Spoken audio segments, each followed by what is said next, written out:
Ayan na guys, may adobong paa ng manok is done. At ginisang ampalaya with egg. Ayan, kainan na.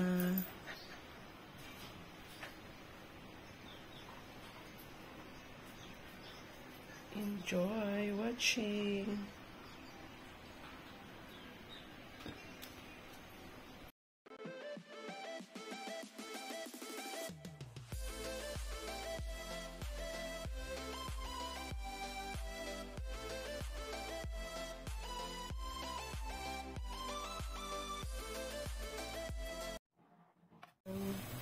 Paan ng manok, hindi ba? Ayoko siya i-pressure cooker kasi lalong lumalambot. Gusto ko yung hindi masyadong malambot. Yung may nakakagat-kagat pa. Lagyan natin ng sabaw guys para naglagay ako ng dark soy sauce para for color. Guys, ang aking adobo na paa ng manok. It's yummy, yummy. Ayan, may nakakagat-kagat ka. Kasi sa pressure cooker, lalo, sobrang lumalambot. Kahit 10 minutes lang, ayoko na. Mas gusto ko yung ganito. Ayan guys. Ang aking chicken feet na adobo. Wala lang akong black beans.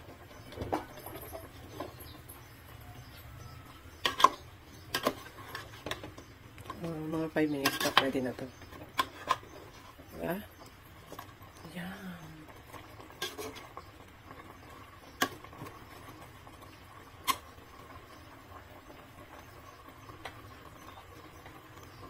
Ako ng ampalaya with egg. Ampalaya. So, ayan na. Magigisa na ako, guys. Guys, ako magigisa na para sa akin. Ampalaya.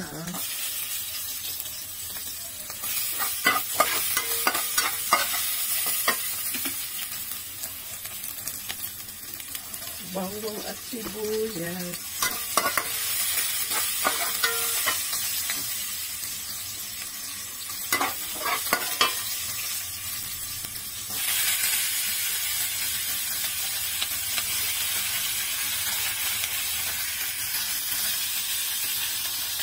Pintan yung aking ampalaya.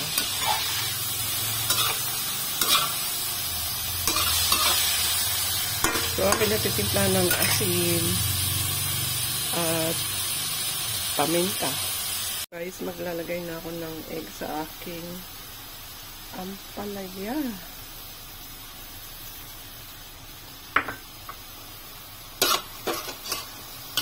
Huwag mo na siyang hahaluin para hindi madurag yung itlog. So, ayan na guys. May ampalaya with egg. So, ayan na guys, mag-ampalaya with egg. Diba? It's ready. At luto na rin yung aking paa ng manok. Close the fire. Guys, may adobong chicken feet is done.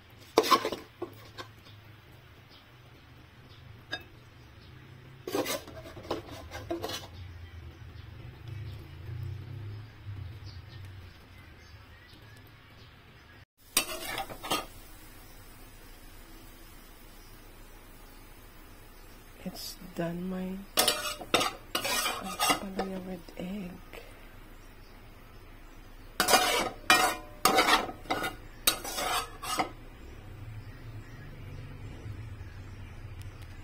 So, ayan na guys. May adobong paa ng manok is done. At ginisang ampalaya with egg. Ayan. Kainan na. Please subscribe to my channel. I hope you enjoy.